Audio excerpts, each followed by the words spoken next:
यादव जी बताइए कि इन सब लोगों को आप किस तरीके से न्याय दिलाएंगे और मान लिया कि कहाँ तक के जाएंगे लोगों की समस्या को लेकर के। देखिए, इन लोगों के साथ बहुत बड़ा अन्याय और धोखा हुआ है। यानी होमगार्ड विभाग में यदि पैसा और चढ़ावा नहीं दिया गया, नहीं चढ़ाया गया, तो कितना भी कुछ कर लो, आपको विभाग के अधिकारी कतई इनके अंदर दया धर्म नहीं है, लेंगे नहीं। ये तो छोड़िए, इनका जो मृतक आश्रित में होता है कि सरकार से राशि मिलती है, सहायता राशि मिलती है 5 लाख रुपया, वो तक आज तक नहीं मिली है। तो बताइए, आज इनसे पैसा हर जगह पर मांगा गया, पैसा ना देने के कारण इन लोगों को अनफिट किया गया। ये अस्थाना बाबू, ये वैतनिक स्टाफ का बंधा बनाया पैसा लेता है और उनके इशारा पर जिसको कहते हैं उसको पास कर देते हैं और जिसको पैसा नहीं मिला उसको अनफिट कर देते हैं। तो ये देखिए, अलग से भी करवाए हैं, वो भी सरकारी डिपार्ट है, हॉस्पिटल है, जहां पर सभी लोगों को फिट दिखाया गया है। तो इनके साथ मैं कहूँगा अन्याय हुआ है। या अस्थाना बाबू को हटा करके सेमू बाबू के यहाँ से यदि इनकी डॉक्टरी करा ली जाए तो ये पूरा आसान है, पूरा विश्वास है, ये फिर सभी लोग आएंगे। मतलब कुल मिला के आपका कहना है कि अगर अस्थाना जी हट जाए तो सारे लोग उसमें फिट निकलेंगे। इसमें इनका जैसे लोगों ने कहा है कि एक अरुण रावत कंपनी कमांडर है, जो बहुत बड़ा इस लखनऊ का माना जाना वैतनिक स्टाफ का बहुत बड़ा जो भी काम होता है उसको सौंपा जाता है, वो पूरा लेना देना करता है। उसी द्वारा वो आया था, जबकि उसका कोई जरूरत वहां नहीं थी, फिर वहां क्यों आया? और उसी के इशारा पर और एक राम कुमार वर्मा बाबू हैं, इनसे लोगों से पैसा मांग रहे थे। यदि आप पैसा चढ़ाएंगे तो पास किए जाएंगे, वरना अनफिट कर दिए जाएंगे। इनके पास पैसा न होने के कारण ये लोग पैसा देने में असमर्थ थे, इनको अनफिट किया गया। आज इनके घर पे आज एक टाइम का भोजन सही नसीब नहीं हो रहा, ये बहुत निंदनीय, और जिन शब्दों में निंदा की जाए वो कम। अब ये एसोसिएशन के पास आए हैं, प्रदेश कार्यकारिणी पास आए हैं, मैं इनको न्याय दिलाऊंगा और कहीं तक जाना पड़ेगा, इनको मैं न्याय दिलाऊंगा और इनका जो सरकार से राशि मिलनी है वो दिलाएंगे, प्लस इन लोगों को नौकरी भी दिलाएंगे। ये काम एसोसिएशन करेगी। मतलब आपका कहने का मतलब ये है कि शासनादेश सरकार के द्वारा और जो भी जारी होता है सब बिल्कुल खोखले होते हैं, एकदम इसके विपरीत काम करते हैं, दिखावा, खाली लालीपाप है। ये अपने बचने के लिए तरह तरह के शासनादेश, वो हमारे अनिल जो श्रीमान प्रमुख सचिव हैं, उनके इशारा पर सारा काम नाच रहे हैं। वो चाहे डीआईजी हो, चाहे डीजी हो, और चाहे जिले के कमांडेंट अतुल कुमार जी हो। तो अब एक शासनादेश आया है, पूरा पावर मृतक आश्रित का और भर्ती का कमांडेंट और मंडली कमांडेंट पर डाल दिया गया है।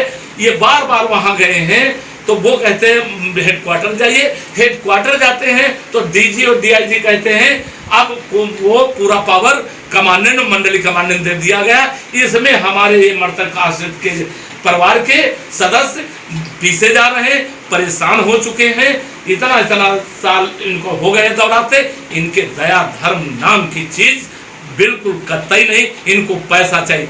ये वो हैं जैसे पहाड़ों में टिंडी होती है, टिंडी आपने देखा है, अगर वो निकल पड़ती है तो ये पेड़ को चटने में 2 मिनट नहीं लगता है। ऐसे ही ये होमगार्ड के अधिकारी हैं, होमगार्ड के विशेष होमगार्ड, इनको कानून नहीं मालूम, ये पता नहीं भांग का गोला खाए रहते हैं। ये इनके काले कारनामे अगर देख लो तो आप फूंक देंगे, इनकी तरफ देखना भी नहीं चाहेंगे। मैं तो अब अभियान चलाने जा रहा हूँ।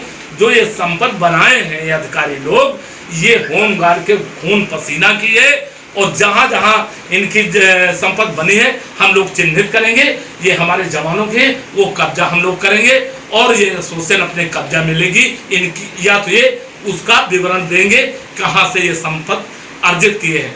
आज इन लोगों का अगर ये पैसा दे दिए होते तो ये भटकते नहीं, लेकिन मजबूरी है, जब इनके पास एक टाइम का भोजन नहीं तो इनको पैसा दे कहाँ से दे।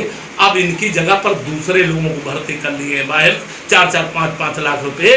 अब इनसे कहते तुम्हारी जगह खत्म, सम नहीं बची है, तो वो इनका कोटा गया कहाँ, इनसे पहुंचा दे। तो मैं अभी सरकार को अवगत करा रहा हूँ, प्रमुख सचिव और डीजी को, और इसके बाद यदि नहीं तो माननीय उच्च न्यायालय की शरण लेंगे और जहां से उस न्याय घर से इनको न्याय मिलेगा और इनको हक और अधिकार प्राप्त होगा, ये आशा नहीं पूरा विश्वास है। जैसे मैं सुप्रीम कोर्ट तक लड़ा और होमगार्ड जवानों को न्याय मिला, आज फिर भी जो आदेश हुआ है उसके मुताबिक वेतन नहीं दिए हैं, फिर मैं दोबारा हाई कोर्ट गया हूँ, ले लूंगा, उनको देना होगा। अब ये नहीं है ये एसोसिएशन बैठी रहेगी, ये अगर आ गए होते बहुत पहले तो शायद ये लोग नौकरी कर रहे होते, आज इनको दर दर की ठोकरें नहीं खानी होती। तो ये बहुत बड़ा आप इनके बयान लिए हैं, तो देखिए वैतनिक अवैतनिक हमारे जवानों के साथ कितना बड़ा नूर घसोट, यदि ये मौका पा जाए तो इनकी लोगों की किडनी निकाल बेचवा लें। ये इतने निकम्मे इस विभाग के अधिकारी वैतनिक अवैतनिक हैं, ये अंदाजा लगा सकते हैं। इनका कहीं से मेडिकल करवा लिया जाए, अगर ये फेल हो जाए तो मैं सजा भोगने के लिए तैयार हूँ। और ये यहाँ से अस्थाना बाबू पैसा न पाने के कारण इनको फेल कर दिया गया, अनफिट कर दिया गया, और जो अनफिट होने वाले थे पैसे के बल पर उनको फिट दिखा दिया गया। ये इनके साथ अन्याय हुआ है, इसका बर्दाश्त नहीं करेगी ये एसोसिएशन, और कहीं स्तर पर जाना पड़ेगा, इनको न्याय दिलाने का कार्य ये एसोसिएशन करेगी। जय हिंद, जय भारत। प्रदेश अध्यक्ष रामेंद्र कुमार यादव, उत्तर प्रदेश, लखनऊ। मृत्यु 2014 में हो गई थी 7 अगस्त को, और उसके बाद में मैंने अप्लाई की 2019 में, ठीक है। और उसके बाद में हमने हर्षद बाबू को एप्लीकेशन लिखवाया गया। उसके बाद बोला कि जो है ठीक है आपकी दौड़ हो जाएगी। और 2019 में तो 20 जून को कृपा सिंह पांडे थे, तो उस दिन हमारी दौड़ होनी थी। तो 3 बजे तक हमको पूरा दिन बैठाया गया। उसके बाद में कृपा सिंह पांडे आए, उन्होंने बोला कि आप लोगों की दौड़ आज नहीं होगी। तब जाके कृपा सिंह पांडे चले गए जेल। उसके बाद में अतुल कुमार सिंह आए, तब जाके 25 फरवरी को हमारी दौड़ कराई गई। 25 फरवरी 2019 नहीं 2020 तब जाके कराई गई। फिर जाके मेडिकल की बारी 11 जून को कराया गया। उसमें जो है बीओ ज्योति मैम को बताया गया कि आप ये जो है मेडिकल वही कराएंगे। उसके बाद में अरुण कुमार कंपनी कमांडर, जबकि उसका कोई काम नहीं था वहाँ पे, वो आके हम लोग का पूरा काम बिगाड़ दिया।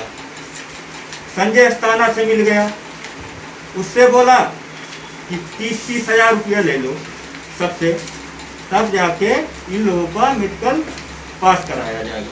अब उस समय हमारे पास एक भी पैसा नहीं था, 1000-1500 रुपये लाए थे। अगर उस समय 1000-1500 रुपये कहते तो हम दे देते, लेकिन 30,000 हम कहाँ से लाएं? हम गरीब घर के लड़के हैं, कहाँ से लाएं? लेकिन उसमें अरुण कुमार कंपनी कमांडर ने सारा काम हमारा बिगाड़ दिया और हमको नौकरी में अनफिट कर दिया गया। मतलब आपके द्वारा आपसे पैसा जब नहीं मिला तो आपको अनफिट कर दिया, और जिन लोगों को पैसा मिला उन लोगों को मतलब नौकरी मिली। 5 लोगों को पास कर दिया गया। उसमें अनुराधा नाम की लड़की थी, उसको कुछ नहीं दिख रहा था। उसके बाद में दूसरे दिन उसका मेडिकल कराया गया, वो भी बलरामपुर हॉस्पिटल से पास हो गई। उनसे 30,000 रुपये लेके पास करा दिया अरुण कुमार रावत। लिफाफे में पैसे लेके आए और संजय अस्थाना को दे दी। उसके बाद में दूसरे दिन 4-5 दिन के बाद हमको पता चला कि आप लोग अनफिट हो गए हो, और 5 लोग उसमें पास हुए हैं, जिसका नाम है सुजीत तिवारी जो पास हुआ है, और सुजीत तिवारी, अनुराधा और सत्येंद्र शुक्ला, ज्ञानेंद्र यादव और परवेश मिश्रा, 5 लोगों को पास किया गया। मतलब 5 लोगों से पैसा मिला, जिन लोगों को पास किया गया, जिन लोगों से पैसा नहीं मिला उन लोगों को अनफिट करके निकाल दिया गया। अब आप बताइए, हम गरीब घर के लड़के, हम 40-50 हज़ार कहाँ से लाएं? अब उस समय अगर उस पहले बताते तो हम गाड़ी भेज देते, कुछ भी करते, हम नौकरी पाने के लिए तो कुछ भी कर सकते ना। लेकिन हमारे पास सहायता नहीं हुई, तो अरुण कुमार कंपनी कमांडर और संजय अस्ताना किलर सेमो ऑफिस का, वो अपने आप को सेमो समझता है। उससे हमने 3 बार गुजारिश की कि सर हमारा मेडिकल आप करा दीजिए, हम बहुत गरीब घर के लड़के हैं, ठीक है। तो उसने कहा ठीक है, हो जाएगा, आप परेशान ना हो।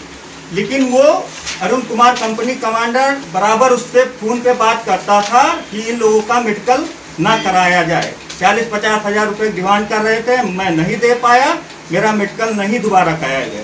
मैंने कमांडेंट ऑफिस से दोबारा लेटर भी जारी करवा लिया। कमांडेंट अतुल कुमार सिंह ने लेटर भी जारी कर दिया। उसके बाद में नियमावली मांग ली हमसे। नियमावली अब शासन आदेश पास है नहीं, और जबकि 2 बार नियम होता है मेडिकल कराने के लिए, मगर मेरे को चांस ही नहीं मिला दोबारा रीमेडिकल का। आर्मी में होता है रीमेडिकल, पुलिस में होता है, लेकिन होमगार्ड में मृतक आश्रित में नहीं दिया गया।